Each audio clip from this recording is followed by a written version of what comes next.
I would like you to talk about what I'm doing here. Would be really great. Let's talk about makeup. Okay.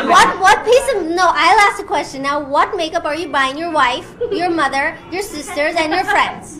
What are you buying? No. See? Yes. See, you asked me a difficult question. I asked you. No. Last one question.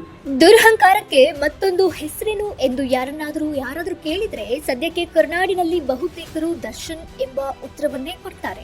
Darshan ಖ್ಯಾತಿ ಎಷ್ಟರ ಮಟ್ಟಿಗೆ ಇದೆ ಎಂದರೆ ಕೋಪದಿಂದ ಕೊಯ್ದ ಮೂಗು ಮತ್ತೆ ಬರುವುದಿಲ್ಲ ಎಂಬ ಮಾತನ್ನ ಮರೆತು ಕೋಪದ ಕೈಗೆ ಬುದ್ಧಿಯನ್ನು ಕೊಟ್ಟು ಈಗ ಕೊರಗುತ್ತಿರುವ ದರ್ಶನ್ ಬಗ್ಗೆ ಮಾಜಿ ನೀಲಿ ತಾರೆ ಸನ್ನಿ ಲಿಯೋನ್ ಕೂಡ ಮಾತನಾಡಿದ್ದಾರೆ.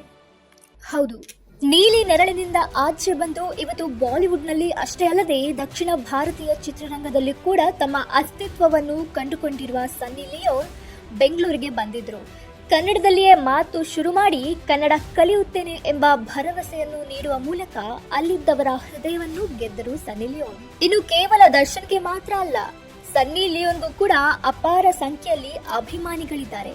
ಹೀಗಾಗಿ ಸನ್ನಿ ಲಿಯೋನ್ ಬೆಂಗಳೂರಿಗೆ ಬರುವ ಸುದ್ದಿ ಕೇಳಿದ ಅಭಿಮಾನಿಗಳು HRBR ಲೇಔಟ್ನಲ್ಲಿ ಜೈಕಾರವನ್ನ ಕೂಗ್ತಾ ಇದ್ರು. ತನಗೆ ಸಿಕ್ಕ ಈ ಸ್ವಾಗತದಿಂದ ಸನ್ನಿ ಲಿಯೋನ್ ಸಂಭ್ರಮದಲ್ಲಿಯೇ ಇದ್ರು. ಆದರೆ ಅಷ್ಟರಲ್ಲಿಯೇ ಸನ್ನಿ ಲಿಯೋನ್ ಅವರಿಗೆ ಕನ್ನಡ ಚಿತ್ರರಂಗದ ಕುಖ್ಯಾತ ನಾಯಕ ದರ್ಶನ್ ಬಗ್ಗೆ ಪ್ರಶ್ನೆಯನ್ನ ಕೇಳಲಾಯಿತು. ಸಹಜವಾಗಿ ಸನ್ನಿ ಲಿಯೋನ್ ಅವರ ತಾಳ್ಮೆ ಹಾರಿ ಹೋಯ್ತು, ಪಿತ್ತ ನೆತ್ತಿಗೇರಿತು.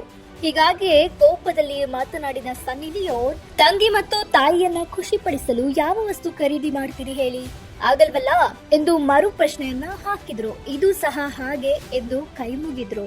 ಸನ್ನಿ ಲಿಯೋನ್ ಮಾತನಾಡಿದ ಈ ಮಾತು ಅವರವರ ಭಾವಕ್ಕೆ. ಆದರೂ ಈ ಪ್ರಕರಣದ ಆಸುಪಾಸು ಕೂಡ ದರ್ಶನ್ ಇಲ್ಲ ಎಂಬ ಮೊಂಡು ವಾದ ಮಾಡುತ್ತಿರುವ ಕೆಲವರು ದರ್ಶನ್ ಅವರನ್ನ ಬೆಂಬಲಿಸಿ ಸನ್ನಿ ಲಿಯೋನ್ ಮಾತನಾಡಿದ್ದಾರೆ ಎಂದು ಹೇಳ್ತಾ ಇದ್ದಾರೆ. ಪ್ಯಾನ್ ಇಂಡಿಯಾ ಸಿನಿಮಾ ಮಾಡದೆ ಇದ್ದರೂ ಕೂಡ ನಮ್ಮ ಬಾಸ್ ವರ್ಲ್ಡ್ಗೆಲ್ಲ ಫೇಮಸ್ ಅಂತ ತಮ್ಮ ಬೆನ್ನನ್ನೇ ತಾವೇ ತಟ್ಟಿಕೊಳ್ತಾ ಇದ್ದಾರೆ. ಅಂದ ಹಾಗೆ ನಿನ್ನೆ ಅಷ್ಟೇ ರಚಿತಾ ರಾಮ್ ದರ್ಶನ್ನನ್ನ ಬದುಕಿನ ಗುರು ಎಂದಿದ್ರು. ಅದಕ್ಕೂ ಕೆಲ ದಿನದ ಹಿಂದೆ ದರ್ಶನ್ ಅಂತಹ ದೊಡ್ಡ ಸ್ಟಾರ್ ಏನಲ್ಲ ಎಂದು ಕನ್ನಡ ಚಿತ್ರರಂಗದ ಮೋಹಕ ತಾರೆ ರಮ್ಯಾ ವ್ಯಂಗ್ಯದ ಮಾತುಗಳನ್ನಾಡಿದ್ರು. ಸುದೀಪ್ ರೇಣುಕಾಸ್ವಾಮಿ ಕುಟುಂಬಕ್ಕೆ ನ್ಯಾಯ ಸಿಗಬೇಕು ಅಂತ ಹೇಳಿದ್ರು. ಉಳಿದಂತೆ ಸದ್ಯಕ್ಕೆ ದುರ್ಜನರ ಸಂಘ ಮಾಡಿದ ತಪ್ಪಿಗೆ ಅರಕ್ಷಣಕ್ಕಾದ್ರೂ ದರ್ಶನ್ ಮನ ಪಶ್ಚಾತ್ತಾಪದಿಂದ ಬೆಂದಿರುತ್ತೆ. ಇನ್ನು ಅಭಿಮಾನಿಗಳ ಈ ದಾಸ ಹೊರಗಡೆ ಬರುವುದು ಯಾವಾಗ ಎಂಬ ಪ್ರಶ್ನೆಗೆ ಸದ್ಯಕ್ಕಂತೂ ಉತ್ತರ ಇಲ್ಲ. ಹೊರ ಬಂದ ನಂತರವಾದ್ರೂ ಕೂಡ ನಡೆ ನುಡಿಯಲ್ಲಿ ಬದಲಾವಣೆ ಕಂಡು ಬರುತ್ತಾ ಅನ್ನುವಂಥದ್ದು ಕಾದ್ ನೋಡ್ಬೇಕಾಗಿದೆ.